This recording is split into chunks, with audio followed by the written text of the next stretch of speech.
আমার আল্লাহর ভয় তাকওয়া না থাকলে এটা সম্ভব না। ওই জেনাকারিনী মহিলা নিজে আইসা ওমরের দরবারে, যেই ওমরের দেখলে শয়তান ভয়ে পালায়, যেই ওমর কথার আগে তরবারি রেডি, সেই ওমরের সামনে আইসা জিনাকারিনী মহিলা কান্না করে বলে, ও খলিফাতুল মুসলিমিন, আমি শয়তানের ধোকায় পড়ে জিনা করেছি, আমার গর্ভে একটা বাচ্চা আছে, অবৈধ বাচ্চা, আমাকে আপনি বিচারটা করে দেন। আমি চাই আমার বিচার দুনিয়ায় হয়ে যাক, হাসরের মাঠে যেন আমি আসামির কাঠগড়ায় দাঁড়াইতে না হয়। আল্লাহর ভয়। আমি একটু আগে কিন্তু আয়াত পড়ে বলেছিলাম, যারা আল্লাহর আদালতে দাঁড়াইয়া হিসাব দেওয়ার ভয়ে নিজের গুনাহ থেকে বাঁচাবে, তাদের ঠিকানা জান্নাতুল মাওয়া। ওমরের মেজাজ ঠান্ডা না গরম? কথার আগে কি জল্লাদ কই? মহাসম্মেলন সরকারি কলেজ মাঠে আয়োজিত এ সম্মেলনে উপস্থিত মুহতারাম সম্মানিত সভাপতি, প্রধান অতিথি, বিশেষ অতিথি বৃন্দ, হযরত উলামায়ে কেরাম, অত্র অঞ্চলের বিভিন্ন জায়গা থেকে আগত আল্লাহ পাকের আশিকিন, জাকিরিন, শাকিরিন, মুহিব্বিন, মুরব্বিয়ান আযম, কলিজার টুকরা আমার সমবয়সী যুবক বন্ধুগণ, স্নেহের ছোট ভাই, পর্দার আড়ালে মাইকের আওয়াজ শ্রবণরতা সম্মানিত মা ও বোনেরা, দয়াময় আল্লাহ রব্বুল আলামিনের দরবারে লাখো কোটি শুকর ও সুজুদ যে মহান রব্বুল আলামিন আমাদেরকে সুস্থ রেখেছেন এবং এই পৃথিবীর শ্রেষ্ঠ মজলিস, উলামায়ে আহলে হকের মজলিস, গুনাহ মাফের মজলিস, তওবা কবুলের মজলিসে হাজারো লাখো মানুষের ভেতর থেকে বাছাই করে আমাদেরকে হাজির হওয়ার তৌফিক দান করেছেন। নেয়ামতের শুকর আদায়ার্থে ঈমানের আওয়াজকে উঁচু করে এক আওয়াজে উচ্চ কণ্ঠে দিল থেকে জবান খুলে সকলেই মুহাব্বতে পড়ি আলহামদুলিল্লাহ। দরুদ ও সালাম সৈয়দুল মুরসালিন, রাহমাতুল লিল আলামিন, শফিউল মুযনিবিন, খাতামুন নবিয়্যিন, সৈয়দুস সাকালাইন, ইমামুল মুরসালিন, শফিয়ে আযম, রাসূল আকরাম, রহমতে আলম, নবিয়ুল আরব আল আজম, হাবিবে কিবরিয়া, আশরাফুল আম্বিয়া, সৈয়দুল আম্বিয়া, শফিয়ে মাহশর, সাকিয়ে কৌসর, আকায়ে নামদার, মদীনা का ताजदार, आफताब नबूवत, फख्र मौजूदात, सय्यदुल मखलूक़ात, हज़रत मुहम्मदुर रसूलुल्लाह सल्लल्लाहु अलैहि व आलिहि वसल्लमेर उपর সর্বোপরি শকর যাদের অক্লান্ত পরিশ্রমের মাধ্যমে আজ সুন্দর আয়োজন, সময়, পরামর্শ, অর্থ দিয়ে দোয়া করে উপস্থিত হয়ে মাইক, লাইট, প্যান্ডেলের ব্যবস্থাপনার মাধ্যমে সহযোগিতা যারা করেছেন, এলাকার যুবক, বৃদ্ধ, ব্যবসায়ী, শ্রমিক, চাকুরিজীবী, বিভিন্ন শ্রেণী পেশার মানুষ, উলামায়ে হযরত, আইম্মায়ে মাসাজিদ, বিশেষ করে আপনাদের প্রিয় মানুষ, আমার প্রিয় ভাই জিহাদি সাহেব যথেষ্ট পরিমাণ মেহনত করেছেন। দোয়া করি আল্লাহ রাব্বুল আলামিন এই বাগান সাজানোর পেছনে যার যতটুকু সহযোগিতা আছে সবাইকে এর বরকতে দুনিয়াতে শান্তি, পরকালে মুক্তির ব্যবস্থা করে দিন। ভাই আওয়াজ না দেই, স্টেজের পেছনে আমার কানে যেন কোনো আওয়াজ না আসে, যার যার দায়িত্বে একটু চুপ হয়ে যায়, একটু চুপ হয়ে যায়, কেউ কথা না বলে। বেশি কথা হচ্ছে শুধু মোবাইলের কারণে, ছবি তুলতে পারে না, এই সমস্যা। যারা ছবি তোলার জন্য যথেষ্ট পরিমাণ উদ্গ্রীব, আমি বলবো তোমরা আলাদা আমাকে শুধু ছবির জন্য দাওয়াত দিও। ওদিন কোনো ওয়াজ হবে না, শুধু ছবি হবে। যেহেতু গুনাহ করবাই তো ভালো কইরা কর। সরকারের অর্ডার ছাড়া আর মদিনার নবীর অনুমতি ছাড়া ভিন্ন কোনো কারণে ছবি তোলা হারাম, কবিরা গুনাহ। যদি কাউকে জিজ্ঞাসা করি ভাই ছবি তুলো কেন, হুজুর এমনেই এমনেই ছবি তোলা কবিরা গুনাহ, হারাম। বরং সরকারের অর্ডার, নিয়ম, ছবি না হইলে হজে যাইতে পারে না। কিন্তু এক আল্লাহর বান্দা, বড় তাকওয়াওয়ালা, আল্লাহর প্রিয় বান্দা,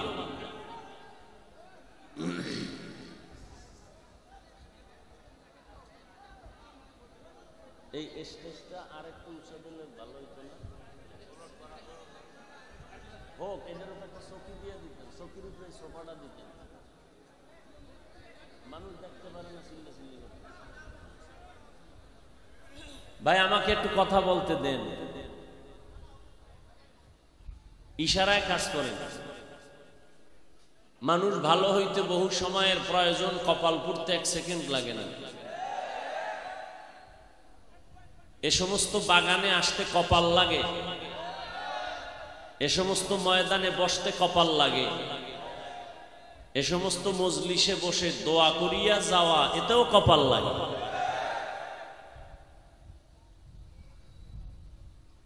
ছবি তুলতে পারবে সরকারের অর্ডার আর মদিনার অর্ডার, কিন্তু আল্লাহর এমন প্রিয় বান্দা যে আমি বাইতুল্লাহে যদি হজে যাই, সরকারের অর্ডার বুঝি না, আমি ছবি তুলবো না, আমি নবীরটাকে প্রাধান্য দিব। এটা কেমনে সম্ভব?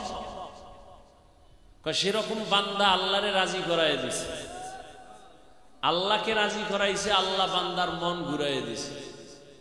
যত কর্মকর্তা সব কয় হযরত কোনো ছবি লাগবে না, আপনাকে আমরা চিনি, ছবি ছাড়া আপনি হজে যান, ইতিহাস ভুলে যাবেন না। গোটা পৃথিবীতে আজ ইসলামের আলো উজ্জ্বল অবস্থায় যে আছে, একটা বাতি জ্বলার পেছনে নিচে তেল লাগে, চার্জ লাগে। গোটা পৃথিবীতে ইসলামের আলো যে জ্বলতেছে, ভেতরে তেল জমা হচ্ছে দেওবন্দ মাদ্রাসা থেকে। ওই দেওবন্দের কৃতি সন্তান কারি তৈয়ব রহমতুল্লাহ আলাইহি, তার ঘটনা শোনাচ্ছি। কারি তৈয়ব, যার লেখা কিতাব বুঝতে হলেও জ্ঞান লাগে, সাধারণ মানুষ বা সাধারণ আমার মতো আলেম তার লেখা কিতাব বুঝতে কষ্ট হয়। উর্দু ভাষা, হিন্দি ভাষা। তিনি একদিকে বড় একজন আলেম বুজুর্গ, অন্যদিকে ভারতবর্ষে চিহ্নিত একজন দার্শনিক কারি তৈয়ব রহমতুল্লাহ আলাইহি। সবাই তাকে চিনেন, হজে নিবেন, বলে ছবি তোলা যাবে না, তাহলে যাব, নাইলে দরকার নাই। আর আমি যে বাইতুল্লাহে যাব, তো হেঁটে হেঁটে যাওয়া যাবে না, যেতে হবে বিমানে, শিডিউল তো উল্টা পাল্টা। আমাকে যদি নিতে হয়, আমার এক ওয়াক্ত নামাজের সেজদা শূন্য হবে না, মাটিতে দেওয়ার ব্যবস্থা করতে হবে। বলে এটা কেমনে সম্ভব? একজনের জন্য বিমানের শিডিউল তো এমন করা যায় না। বলে দরকার নাই, আল্লাহকে রাজি করায় দিছেন, আল্লাহ কর্মকর্তাদের অন্তর ঘুরায় দিছেন। প্রস্তাব আসলো, বিমানের শিডিউল কমপ্লিট, ফজরের নামাজ আপনি আপনার স্থানে পড়ে বিমানে উঠবেন, জোহরের নামাজের আগে বাইতুল্লাহে পৌঁছে যাব, আর শূন্যের উপরে নামাজ হবে না। ইয়ে তাকওয়া নট ফাতোয়া। এটা তাকওয়া, ফাতোয়া না। ফাতোয়া এক জিনিস, তাকওয়া আর এক জিনিস। ফাতোয়া আলাদা, তাকওয়া আলাদা। এক আজিমাত, এক রুখসাত। মরে যাব না খাইলে, সামনে মরা গোশত আছে, মরা জন্তু। ইসলাম কি বলে, ফাতোয়া কি? মরা ওই জন্তুর গোশত খাইয়াও যদি বাঁচতে পারো বাঁচো, ইয়ে ফাতোয়া। একজনে বলে মরে যাব খাবো না, ইয়ে তাকওয়া। কি বড় কঠিন জিনিস। ফাতোয়া এক জিনিস, তাকওয়া আর এক জিনিস। বাট কেউ তাকওয়ার উপরে চলতে গিয়া ফাতোয়াকে অস্বীকার করার সুযোগ নাই। কেউ ফাতোয়াকে ফলো করতে গিয়ে তাকওয়াওয়ালাকে বেশি ভিন্ন চোখে দেখার কোনো সুযোগ নেই। হ্যাঁ, তো যে কথা বলতেছিলাম, এই ধাক্কা ধাক্কি চলতেছে শুধু ছবির জন্য। আল্লাহ মোবাইলের গুনাহের থেকে আমাদেরকে হেফাজত করেন।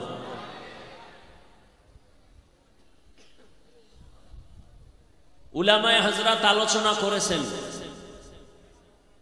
দোয়া করি আল্লাহ উলামায়ে কেরামের কথাগুলো উম্মাহকে সহি তরিকায় আমল করার তৌফিক দান করেন। এত হাজার আল্লাহর বান্দারা আমিন বললে কারো না কারো আমিন কবুল হবে, এটাই মুমিনের আকীদা, আমাদের বিশ্বাস।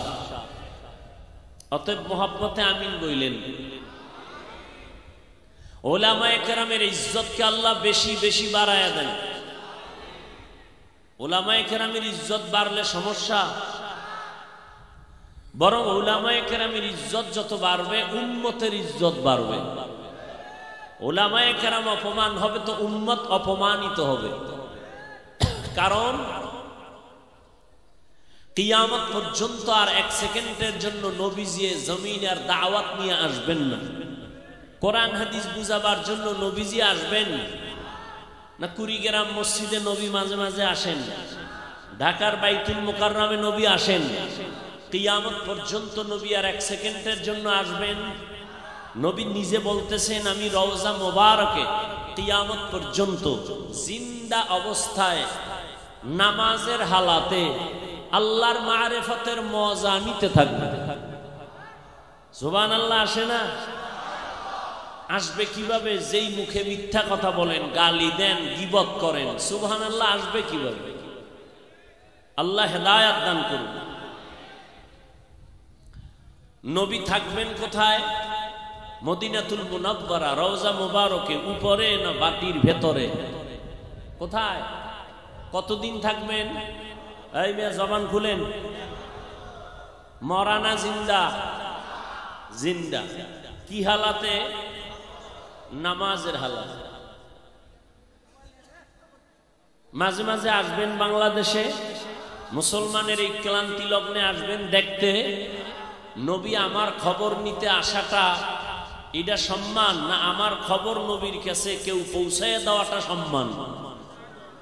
নবী বলেন ফেরেশতা নির্দিষ্ট করা আছে কোথায় কি হয়, কখন আমার উম্মত কি আমল করে, দরুদ পড়ে, উম্মতের দরুদের খবর নির্দিষ্ট ফেরেশতা আমার কাছে পৌঁছায় দেয়, নাম ঠিকানা সহ। নবীকে আনতে হবে এখানে। তা আজকে কুড়িগ্রাম বয়ান হচ্ছে, নবী যদি এখানে আসেন, আজকে বয়ান আরো অনেক জায়গায় হচ্ছে, কয় জায়গায় নবী যাবে? যাই হোক, এগুলো নিয়ে বিতর্ক চলে আমার সমাজে, এ নিয়ে আর কথা বলতে চাই না। এতটুকু বলতে চাই, নবী আর কিয়ামতের আগে উম্মতের সামনে দ্বীনের দাওয়াত নিয়ে আসবেন না। সবাই একমত? সাহাবায়ে কেরাম আসবেন, আইম্মায়ে কেরাম আসবেন, আসবেন না। বড় বড় আউলিয়ায়ে কেরামরা আসবেন, আসবেন না। দুনিয়াতে চলার পথ দুইটা, ফারিকুন ফিল জান্নাহ ওয়া ফারিকুন ফিস সাঈর। একটা পথ জান্নাতের আর একটা জাহান্নামের। ভালো করে চিন্তা করে বলেন তো আপনি কোন পথে যাবেন, জান্নাতে না জাহান্নামে? সবাই বলবেন জবান খুলে, ফেরেশতারা লিখবে কোথায় যাবেন, জান্নাত না জাহান্নাম? আমি একটু আগেই বলছি এখানে আসতে কপাল লাগে, বসতে কপাল লাগে, দোয়ায় শরীক হইতেও কপাল লাগে। টাকা আছে কপাল নাই, মক্কা যেতে পারে না। টাকা থাকলে মক্কা যাওয়া যায় না, কপাল লাগে। নবীজিকে এক নজর দেখলে জান্নাত ওয়াজিব, জাহান্নাম হারাম। কেমন নবী, যার চেহারা মুবারক একবার দেখলে পেটের ক্ষুধা থাকে না, সেই নবীকে দেখলো অনবরত 13 বছর। 13 বছর দেখলো, চমৎকার কণ্ঠে বয়ান শুনলো, কিন্তু কপাল খারাপ, কালেমা পড়ল না। কে? আবু জাহাল। আর অন্যদিকে 27 বছরের যুবক, 27 বছরের যুবক তরবারি নিয়ে যায়, নবীকে জবাই করবে। তরবারি ফালায়া কালেমাওয়ালা মুসলমান হয়ে গেল। এর নাম কফাল, এর নাম কফাল। এজন্য দেখবেন অনেকে ওয়াজের এলান শুনেছেন কিন্তু আসতে পারেন নাই, আবার অনেকে এসেছেন ঠিক কিন্তু এই বেহেশতের বাগানের ভেতরে ঢুকতে পারেন নাই, যেই বাগানে ঢুকা মাত্রই রসুলের সহি কথা জীবনের সব গুনাহ মাফ। নবীজি বলেন, উলামায়ে আহলে হকের মজলিসে যখন বান্দা রওয়ানা হয়, প্রত্যেক বান্দার সাথে 70,000 রহমতের ফিরিস্তা দিয়ে আল্লাহ কাফেলা বানায় দেন। তাহলে প্যান্ডেলে যারা ঢুকতে পারে নাই, এরা কোথায়? এরা কেউ মহিলা প্যান্ডেল তাওয়াফ করে, আর কেউ দোকানে বসে বসে আড্ডা দেয় আর তাজা তাজা কবিরা গুনাহ করে। দোয়া করি, আমার দোয়া কবুল হবে না, বাট 1000 বার বিশ্বাস করি এখানের বহু আশেক আল্লাহ আমিন ফিরায় দিবেন না। আপনারা শুধু আমিন বলবেন, আমি দোয়া করি আল্লাহ ভাইদেরকে হেদায়েত দান করুন। 2 ঘন্টা না খাইলে মরে যাবেন। আচ্ছা 2 ঘন্টা বাদাম খাইলে পেট ভরবে, চানাচুর খাইলে ভরবে, তাহলে ওয়াজের প্যান্ডেলে বিভিন্ন জায়গায় বাদামওয়ালা কেন? ওয়াজের আশেপাশে মার্কেট কেন?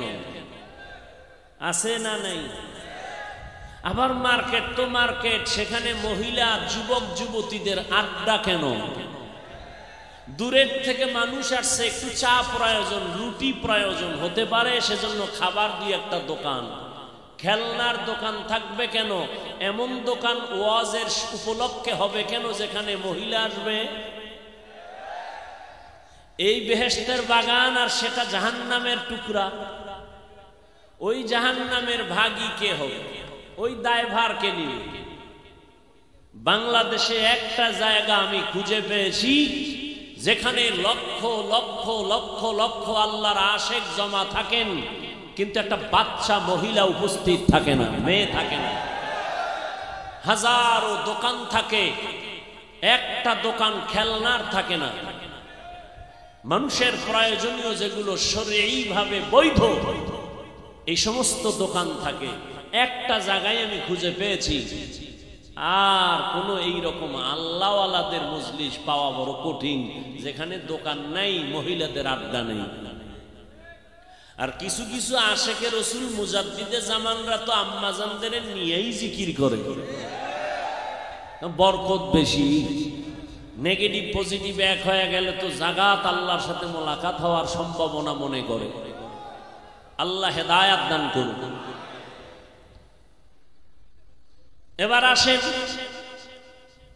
দোয়া করলাম আল্লাহ তাদের হেদায়াত দিক, কিন্তু যারা বসছেন ভেতরে তাদের জন্য কিছু দুঃখ লাগে এই মোবাইলের কারণে। মোবাইল সামনে নিয়ে বয়ান শুনতেছে, কিন্তু কলবের দরজা বন্ধ করে মোবাইল ওপেন করে আছে। তার শ্রম, তার নিয়ত, তার ধ্যান, তার খেয়াল টোটালটা মোবাইল মুখী হয়ে গেছে। মোনাজাতের পরে বহু মোবাইল জিনেরা নিয়ে যেতে পারে, সম্ভাবনা বেশি। মোবাইল যদি হারিয়ে যায় তো যতক্ষণ কষ্ট করলো, আমও গেল, সালাও গেল, আসছে খালি যাবে খালি। ঠিক নি? আল্লাহ তাদেরকেও হেদায়াত দান করুন। আর একদল আল্লাহর বান্দারা খুব চুপচাপ বসে বসে বয়ান শুনবে, কিছুক্ষণ ভাববে হুজুরের বয়ান কোন লাইনে যায়,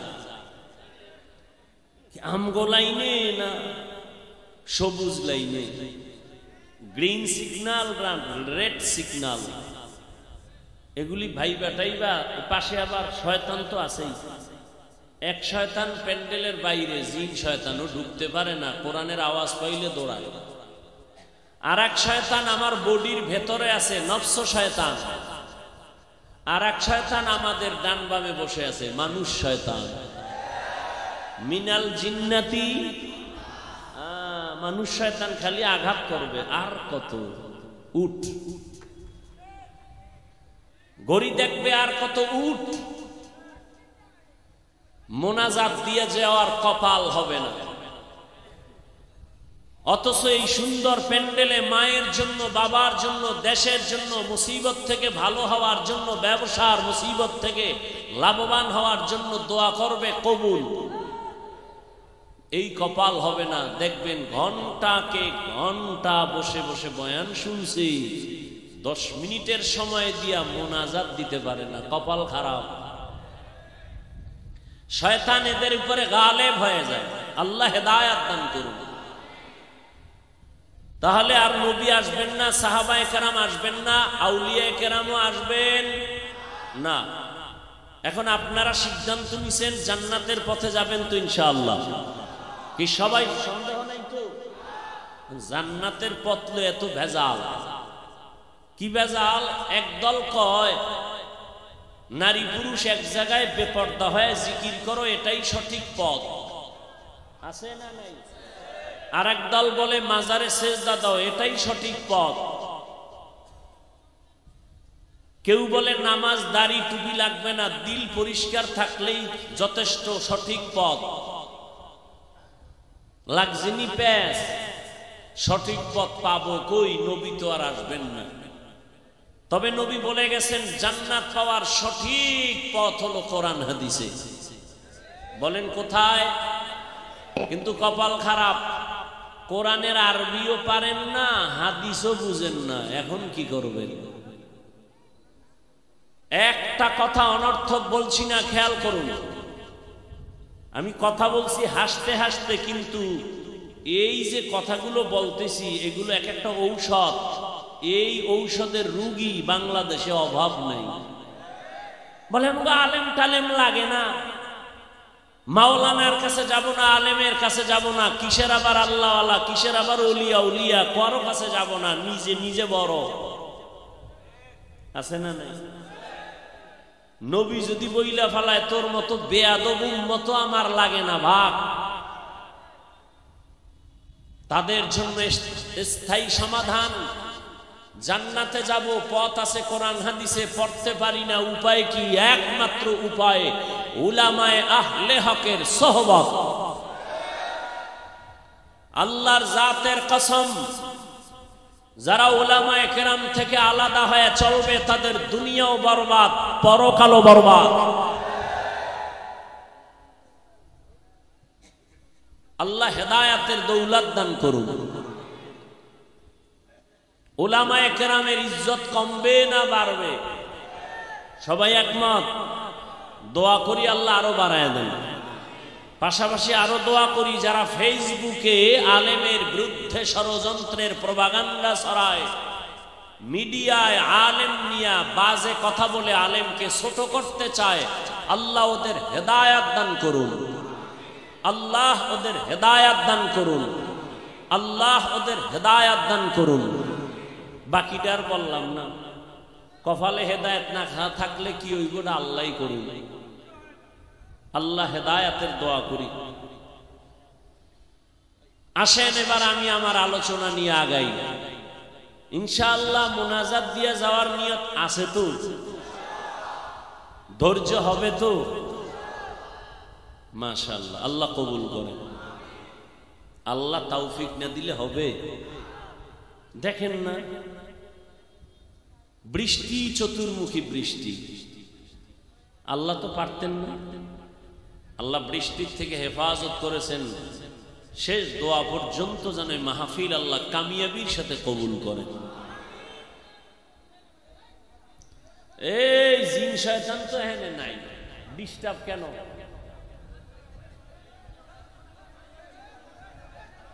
এ ভাই ইশারায় বলেন, ইশারায়। একজনে যদি আর একজনের থামাইতে গিয়ে চিল্লান তো কি হইল? মরাডারে মারো কেন, কয় লড়ে কেন? আল্লাহ হেদায়াত দান করুন। কোরআনে হাকিমের এক আয়াতে কারিমা তিলাওয়াত করেছি, সূরা আহজাবের 2 টুকরো আয়াত পড়েছি, নবীজির হাদিস থেকে একটা ছোট্ট হাদিসের অংশ পড়েছি। দোয়া চাই আপনাদের কাছে, তৌফিক চাই আল্লাহর কাছে, আয়াত ও হাদিসের আলোকে সহি তরিকায়, সহি নিয়তে, সহি কিছু কথা ইখলাসের সাথে রুহানিয়াতের সমন্বয়ে বলার মতো, আপনাদেরকে শুনবার মতো দয়াময় আল্লাহ তৌফিক দান করুন। ইয়া আইয়ুহাল্লাযীনা আমানুত্তাকুল্লাহ, ও মুমিন তোমরা আল্লাহকে ভয় করো তথা তাকওয়া অর্জন করো। ওয়াকুলু কাওলান সাদীদা, জবানের দ্বারা যা বলো সঠিক শালীন সত্য ভাষায় বলো। লাভ, ইউসলিহ লাকুম আমালাকুম ওয়া ইয়াগফির লাকুম যুনুবাকুম, বিনিময় আল্লাহ বলেন আমি তোমার জিন্দেগীর টুটা ফাটা আমলগুলো কবুল করে ফেলব এবং তোমার জীবনের সব গুনাহগুলো মাফ করে দিব। অমাইয়ুতিল্লাহা ওয়া রাসূলাহু,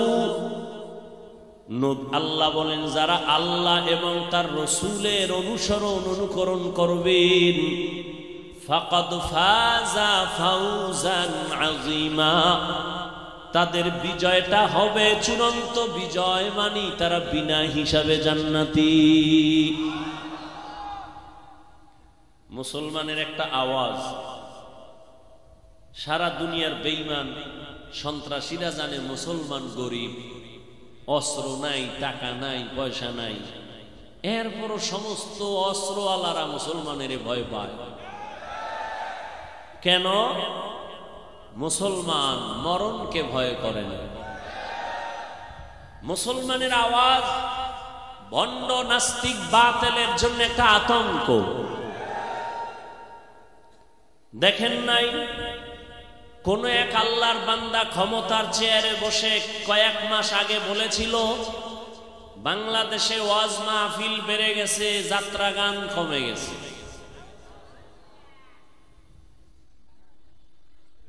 আর আপনারা তো দেশ স্বাধীন কইরা নাকে তেল লাগায় ঘুমাইতেছেন।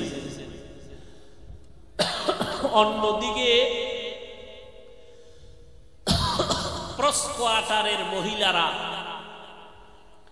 সাংবাদিকদের সামনে সম্মেলন করে বলতেছে আমরা দেহ ব্যবসা করে খাই, আমাদের অধিকার ফেরত দেওয়া হোক,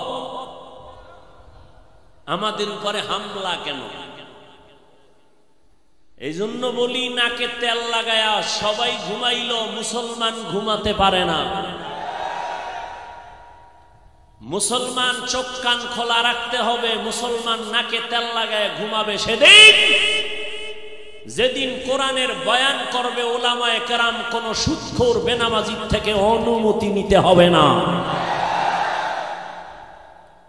মুসলমান নাকে তেল লাগায় ঘুমাবে সেদিন যেদিন এদেশের মসজিদ কমিটিতে কোনো বেনামাজি আর সুদখোর থাকবে না।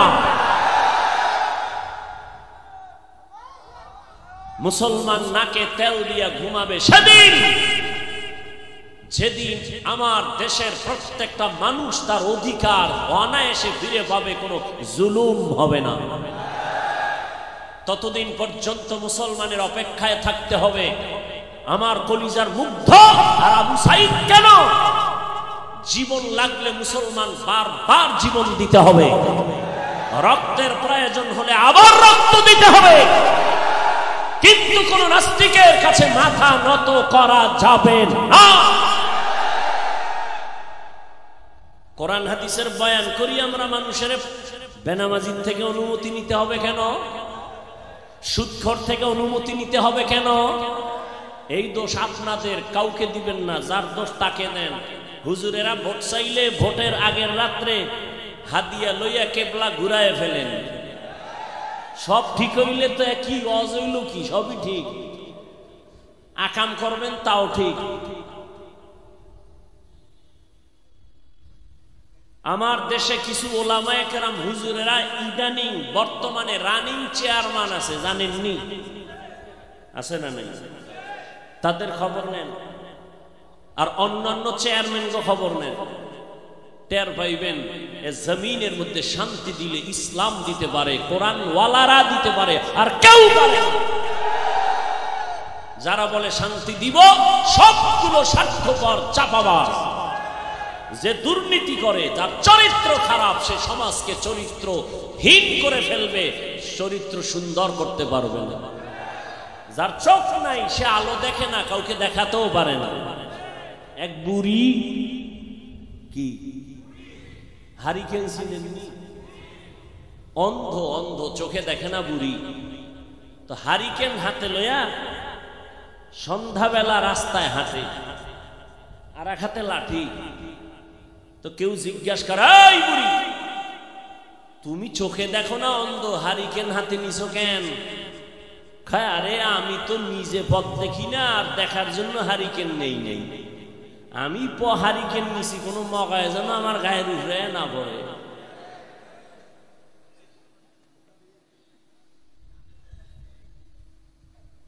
দুর্নীতিবাদ, চরিত্রহীন দিয়া কোনোদিন সমাজ ভালো হতে পারে না। চোর দিয়ে কখনো চুরি বন্ধ হতে পারে না। আল্লাহ বুঝার তৌফিক দান করেন।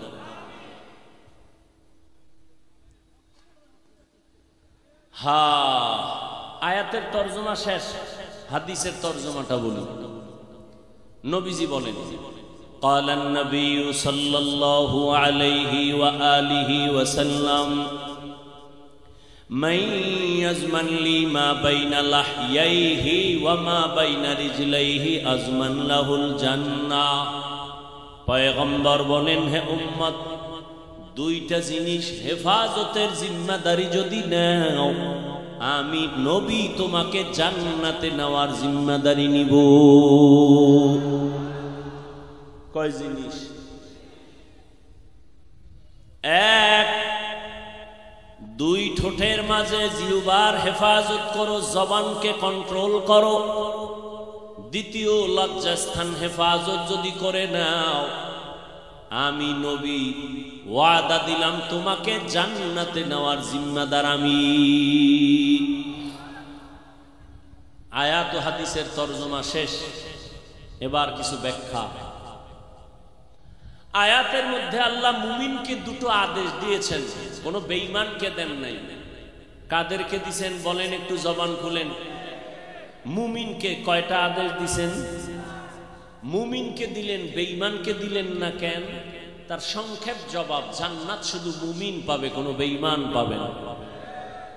জান্নাত কারা পাবে? কোনো বেঈমান পাবে না। কিন্তু হাদিসে পাকে আছে, নবীজি বলেন, পৃথিবীতে যত মানুষ এসেছিল, আসতেছে, আসবে, সবার নামে আলাদা আলাদা রেজিস্ট্রি করা জান্নাতে বাড়ি আছে। ফেরাউনের নামে জান্নাতে বাড়ি, নমরুদের নামে, সাদ্দাদের নামে, কারুনের নামে, বেশ্যা তাসলিমা নাসরিনের নামেও জান্নাতে বাড়ি আছে। কিন্তু কোরআন হাদিস বলে কোন বেঈমান জান্নাত কখনো পাবে। তাহলে ওদের নামে বাড়ি আছে না নাই? আছে। ওই বাড়িগুলো কি হবে? আল্লাহ বলেন, হে নবী জানায় দেন, যেই মুমিন আমার দেওয়া ইবাদত যথাযথ পালন করবেন, আমি তার নামের নির্দিষ্ট জান্নাতটা তো দিয়েই দিব।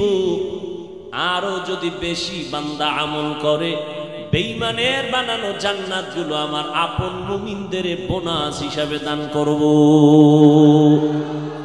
আতিনা ফি দারে দুনিয়া না হাসান, আতিনা ফি দারে উকবানা হাসান, ইয়া গিয়াসাল মুস্তাগীসিন نهدينا لافتخارا بالعلوم والغنا ہر گرید نیک تو تیار ہے جو نہ مانگے اس سے تو بیزار ہے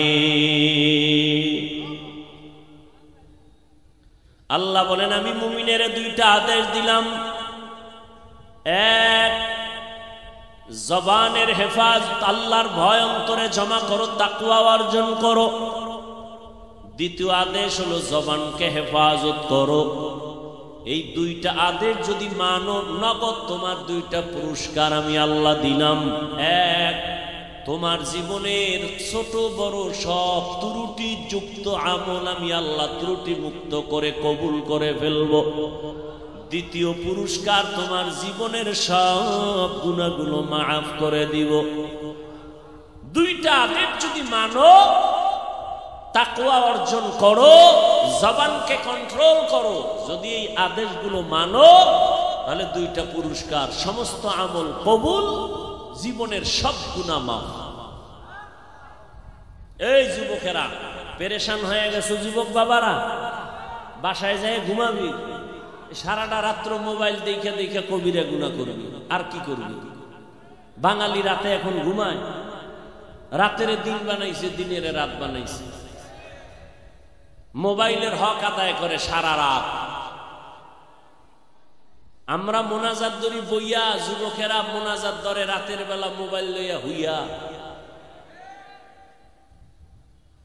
চেহারার দিয়ে তাকাইলে ঘৃণা আসে গুনাহ করতে করতে করতে করতে চেহারাটা নষ্ট করে ফেলেছে অথচ 40 বছর পর্যন্ত আল্লাহর কুদরতি হাতের বানানো চেহারা নষ্ট হবে না তোমার 25 থেকে 30 বছর বয়সে চেহারা নষ্ট কেন তাকাইলে মায়া লাগে না কেন বলো তো বাবা তোমার চেহারার মধ্যে আকর্ষণ নাই কেন উজ্জ্বলতা নাই কেন একমাত্র কবিরা গুনাহ করেছো মোবাইলের দ্বারা আল্লাহ বেজার হয়ে তোর চেহারার নূর নিয়ে গেছে দোয়া করি তওবার পথে ফিরে আসো আল্লাহ সবাইকে কবুল করে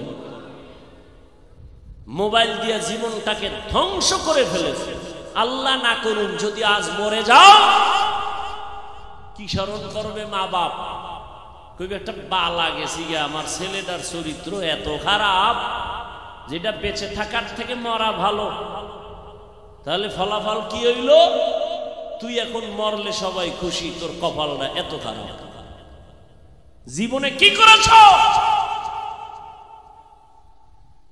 মাত্র 25 থেকে 30 বছরে কি অর্জন করেছো বরদোয়া মা বাবার বরদোয়া শিক্ষকের বরদোয়া এই মোবাইলের কারণে আলেমদের সাথে বেয়াদবি করে বরদোয়া মুরব্বীদের সাথে বাজে কথা বলেছো বরদোয়া তাহলে তোর এই 30 বছরের পাওনা বরদোয়া মরে গেলে সবাই খুশি এটা একটা জীবন হইল তো অথচ মাস্তানি তো করো বহু কি লাভ হবে এই মাস্তানি করে কবি নজরুলের ইতিহাস পড়ো কত গর্ব করো তোমার মতো সারা রাত মোবাইলে অপরাধ করলে কবি নজরুল হতে পারত না আল্লাহ আমার কলিজার প্রত্যেকটা যুবককে হেদায়েত দান করুন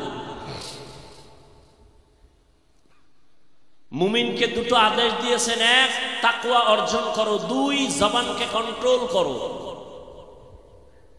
এই দুইটা আদেশ মানবা কিভাবে মন মতো না কোনো পরামর্শ নিবা ডাক্তার সাহেব থেকে প্রফেসর থেকে ইঞ্জিনিয়ার থেকে আল্লাহ সে সমাধান দিয়ে আয়াতের শেষে বলেন না وَمَن يُطِعِ اللَّهَ وَرَسُولَهُ فَقَدْ فَازَ فَوْزًا عَظِيمًا কোন ডাক্তার আর প্রফেসর না একমাত্র আমি আল্লাহ আর আমার রাসূলের অনুসরণ আর অনুকরণের মাধ্যমে আমার আদেশগুলো মানতে হবে মন গড়া মানলে হবে না আল্লাহর আইন অনুযায়ী চলতে হবে নবীর তরিকা মতো তোমার জীবনকে যাপন করতে হবে আল্লাহর আদেশকে মানতে হবে আল্লাহ তাআলা জবানটাকে কন্ট্রোল করতে বলেছেন কানের কথা বলেন নাই চোখের কথা বলেন নাই হাতের কথা বলেন নাই পায়ের কথা বলেন নাই জবানটাকে কেন বলেছেন কয় মানুষের বডির মধ্যে যদিও কেমন কেমন লাগে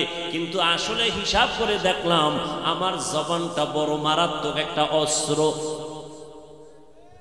জবান একটা বডির মধ্যে কি? হাদিসে পাকে নবী বলেন, সকালবেলা প্রতিদিন যখন মানুষ ঘুম থেকে সজাগ হয়, জবান থেকে সব অঙ্গ মাপ চায়, পানা চায়, জিহ্বায় না জানি কোন আউল বাজায় ফেলে। কি এটা? এমন একটা ব্লেডের মতো অস্ত্র, ব্লেডের চতুর্পার্শ্বে যেমন কাটার মতো ধার, ঠিক জিহ্বাটা এমন এক অস্ত্র, চতুর্পার্শ্বে ধার, ডানে মারে কাটে, বামে মারে কাটে। এই একই জিহ্বা, একই জিহ্বা নারায় যদি বলে লা ইলাহা ইল্লাল্লাহ, 5 মিনিট আগে ছিল বেঈমান, এখন সে মুসলমান মুমিন।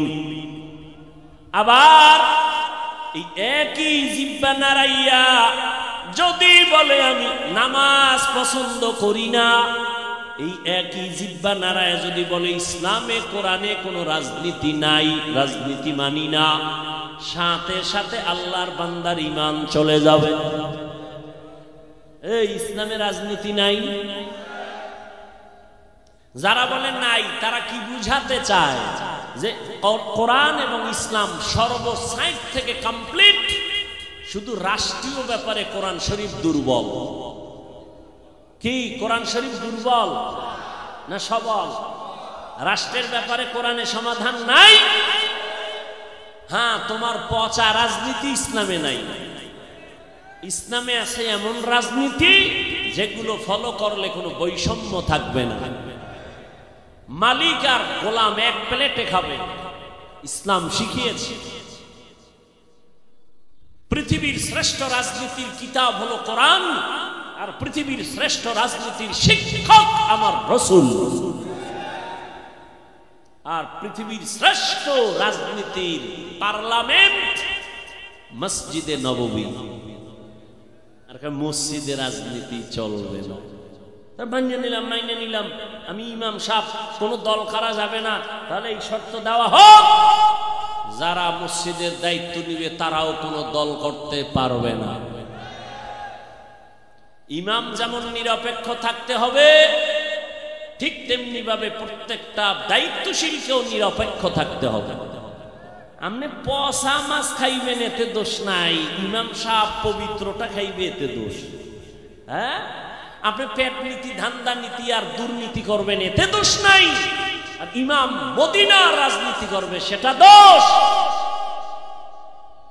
এই মানসিকতার পরিবর্তন ঘটাতে হবে। আল্লাহ হেদায়েত দান করুন। কষ্ট হইতেছে আপনাদের মনে হয়?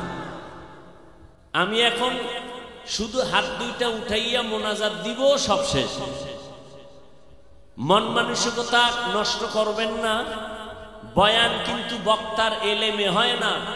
আজীবনে কথাটা মনে রাখবেন, বক্তার এলেমে, বক্তার আমলে, বক্তার বাহাদুরিতে আল্লাহর কসম বয়ান হয় না। বয়ান আল্লাহ তো দয়া করবেন এটা আছেই, কিন্তু বাহ্যিক দৃষ্টিতে বক্তার বয়ান ভালো হওয়া টোটালটাই নির্ভর করে শ্রোতাদের অন্তরের মহব্বত আর আকর্ষণের উপর। শুরুতেই বলছিলাম, এখানে আসতে কপাল লাগে, বসতে কপাল লাগে, দোয়ায় শরীক হইতেও কপাল লাগে। জানি না কার কপাল এখানে পূর্বে আর কার কপাল খুলবে, আল্লাহ ভালো জানে। দোয়া করি আল্লাহ সবার কপাল খুলে দেন। উঠা বসা করিয়েন না। কত রাত ঘুমান নাই, গুনাহ করে করে, গল্প করে করে কাটাইছেন। আল্লাহর জন্য কি একটা সময় দিতে পারছেন? আল্লাহর কাছে কি নিয়ে দাঁড়াবেন? হায়াত আর কয়দিন? করোনায় কত প্রাণ চলে গেল, ছাত্র জনতার আন্দোলনে কত প্রাণ চলে গেল। আমার প্রত্যেকটা ছাত্র যারা শাহাদাতের পিয়ালা পান করে কবরস্থ, এই আন্দোলনের প্রত্যেক শহীদকে আল্লাহ জান্নাতের উঁচু মাকাম দান করেন।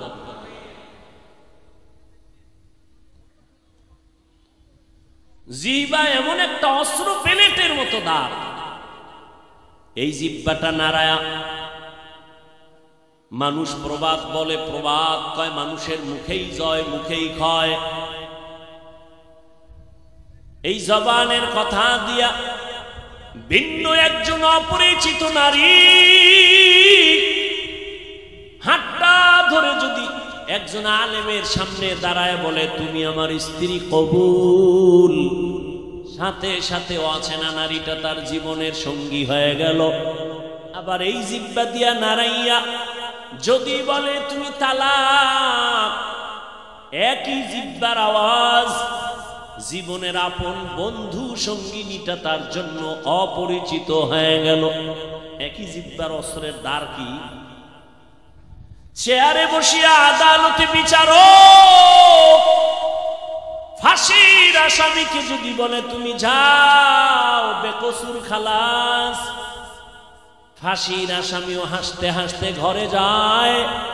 আবার এই জিহ্বা নাড়াইয়া যদি বিচারপতি বলে ওরে ধর, নিরপরাধের গলায়ও ফাঁসির রশি ঝুলে যায়। हकीकत से तू दुनिया बेखबर है, दुनिया की नुमाइश पर नजर है। नमी गुयम के आज दुनिया जुदा बाश, बहारो कारे के बाशी बा खुदा बाश। কয়টা আদেশ দিছেন? কথা বললেন। এক, আল্লাহরে ভয় করো, তাকওয়া অর্জন করো। দ্বিতীয়, জবানটাকে কন্ট্রোল করো। জবান ভালো কথা বলিয়া ঝগড়া থেমে গেছে, আবার শান্ত পরিবেশের মধ্যে একটা আউল বাজানের জন্য জিহ্বা একটা কথা বইলা আউল লাগাইয়া দিছে। ঠিক নেই? বড় কঠিন এই জিহ্বা। এই জন্য আল্লাহ বলেন হাত না, চোখ না, কান না, জবানকে কন্ট্রোল কর। কারণ এই জবানটারে কন্ট্রোল কইরা যদি লাইনে চালাইতে চলতে পারো, জিরো থেকে হিরো হয়ে যাবি। এই জিহ্বা নাড়াইয়া আল্লাহ শব্দ বলবি, তোর জীবনের দরজা খুলে যাবে, সফলতার দরজা খুলে যাবে। জিহ্বা বড় এক অস্ত্র, এই জিহ্বাটারে কন্ট্রোল করো।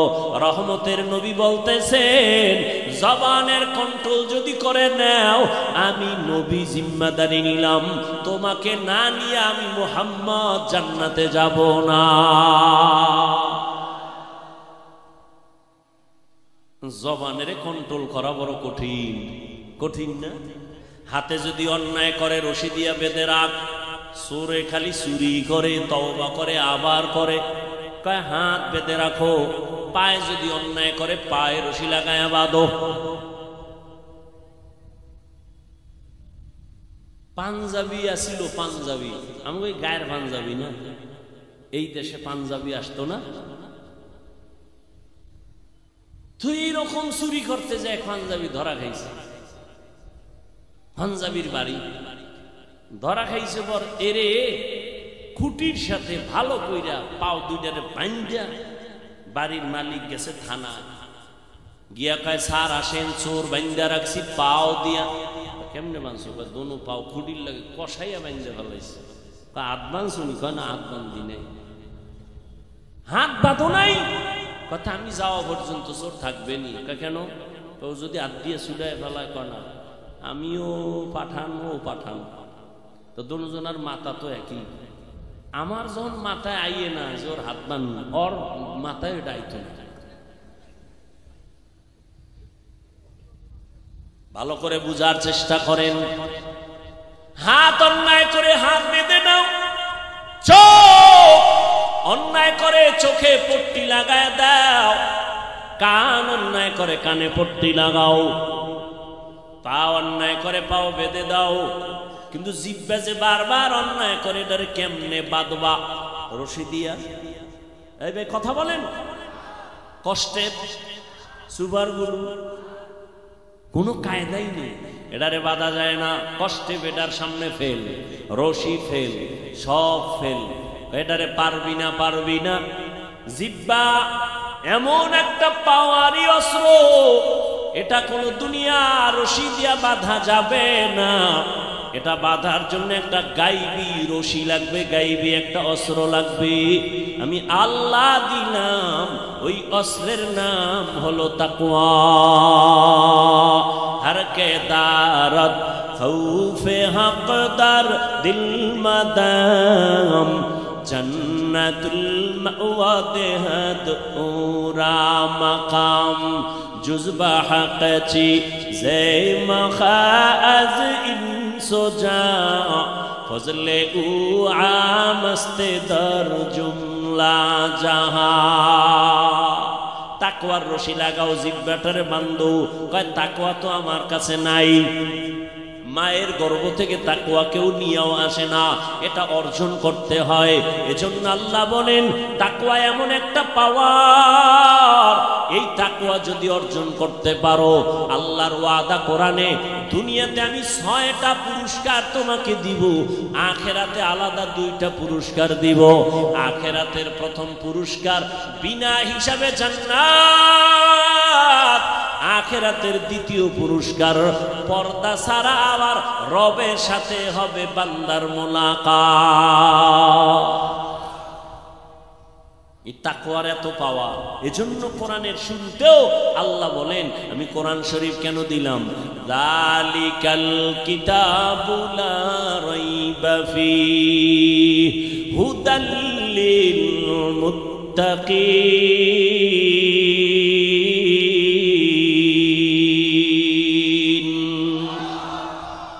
আল্লাহ বলেন আমি মুত্তাকিনদের জন্য কোরআন অবতীর্ণ করলাম। মুত্তাকি কারা? যাদের মধ্যে তাকওয়া থাকবে তাদের নাম মুত্তাকি।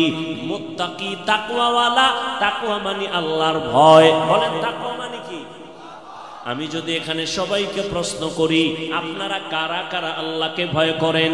সবাই দোনো হাত উঁচু করে বলবে আমরা আল্লাহকে ভয় করি। আমি টুপিওয়ালাও বলি আল্লাহকে ভয় করি, যে টুপি পরে না সেও বলে আল্লাহকে ভয় করি। আমি দাড়ি রাখিয়া বলি আল্লাহকে ভয় করি, আর একজন দাড়ি বাদ দিয়া বলে আমি আল্লাহকে ভয় করি। আমি হালাল খাইয়া বলি আল্লাহকে ভয় করি, আর একজনে হারাম খাইয়া বলে আল্লাহকে ভয় করি। সব সমান? সমান হতে পারে না। এর যুবক ভালো করে বুঝো, তাকওয়া বড় দামি একটা সম্পদ। এইটা অর্জন করার জন্য কোনো বয়সের প্রয়োজন হয় না, কোনো যোগ্যতার প্রয়োজন হয় না। তাকওয়া এমন দামি একটা সম্পদ। আল্লাহকে ভয় করা, বলে ভয়ের মানেটা কি? বলে সন্তান মা বাবাকে ভয় করে। প্রমাণ, মা বাবার সামনে সন্তান কখনো অন্যায় করে না। কেন? মাইরের ভয়। ঠিক ওস্তাদকে ছাত্র ভয় করে। প্রমাণ, বলে শিক্ষকের সামনে ছাত্র অন্যায় করে না। কেন? বলে শাস্তির ভয়। ঠিক যারা আল্লাহকে ভয় করবেন, ওই বান্দা গলায় ছুরি লাগাবে, দাড়ির মধ্যে ছুরি লাগাবে না। हर के दारत खौफे हक दर दिल मदाम जन्नतुल मावा देहत उरा मकाम। আপনাদের দিলের তামান্না মোহাব্বত দোয়া থাকলে আমি বয়ান করতেছি, চলতেছে, উঠা বসা করলে আস্তে মোনাজাত দিয়ে দিই। বয়ান মুখস্থ করে করা যায় না। কেউ উঠবেন না, কাউকে উঠতে দিবেন না, মানে জায়গায় শোয়া ফেলবেন যে তোর বাথরুমে হেনে কর। চালাকি। তুমি বসতে পারবা না প্যান্ডেলে দীর্ঘ টাইম, ঢুকছো কেন? তুমি ওই কত আশেকরা বাইরে দাঁড়ানো, ওভাবে বাহিরে দাঁড়ায় দাঁড়ায় বয়ান শুনতা, বিড়ি টানতা, দেখতাম না, ডিস্টার্ব হতো। তুমি ভিতরে ঢুইকা ডিস্টার্ব করো কেন? নিজের কপাল পুরো, আরো কয়েকজনের কপাল পরাবার ফিকির করো। এমন কপাল নিয়ে আসছো কেন? আল্লাহ হেদায়াত দান করুন।